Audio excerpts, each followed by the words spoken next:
Hello guys, আসসালামু আলাইকুম। সবাই কেমন আছেন? যারা বাংলাদেশ থেকে দেখছেন তাদেরকে শুভ দুপুর, এবং যারা ওমান থেকে দেখছেন তাদেরকে শুভ সকাল। আমার ভিডিও করার কোনো ইচ্ছাই ছিল না, তবু একটা বিষয়ে কথা বলতে ভিডিওতে চলে আসলাম। সকাল সকাল বের হয়েছি বাসা থেকে, ডিউটিতে যাব।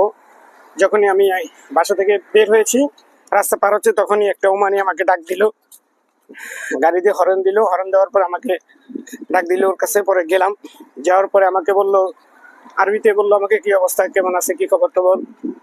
তো আমি ওকে বললাম হ্যাঁ ভালো আছি। আমাকে জিজ্ঞেস করলো কোথায় যাচ্ছিস, আমি বললাম ডিউটিতে যাচ্ছি। তো আমাকে জিজ্ঞেস করলো সকালে নাস্তা করছিস। আমি বললাম যে না, নাস্তা করিনি এখনো, দোকানে গিয়ে নাস্তা করব। তখন ও গাড়ি থেকে আমাকে দিয়ে, যে দেখতে পাচ্ছেন এই দুইটা কেক বের করে ও আমাকে দিল, দিয়ে বললো এই দুইটা কেক খেয়ে তুই পানি খাইস। পরে আমি প্রথমে নিতে চাইনি, পরে বললো নে নে, সমস্যা নেই। তারপর আমাকে দুইটা কেক দিল, দিয়ে বললো ঠিক আছে যা, দুইটা কেক খেয়ে পানি খাই সকালবেলা। তো ভিডিওটা করার কারণ হচ্ছে এখনো মানবতা বেঁচে আছে, এখনো ভালো মানুষ আছে, অনেক মানি ভালো মানি আছে, অনেক একটু মন্দ মানিও আছে, ভালো মন্দ মিলিয়ে সবই আছে। তো দোয়া করি আল্লাহ যেন তাকে নেক হায়াত দান করে, যে আমাকে এই সকাল সকাল দুটি কেক দিয়েছে খাওয়ার জন্য। এ ছিল গ্যাস। সবাই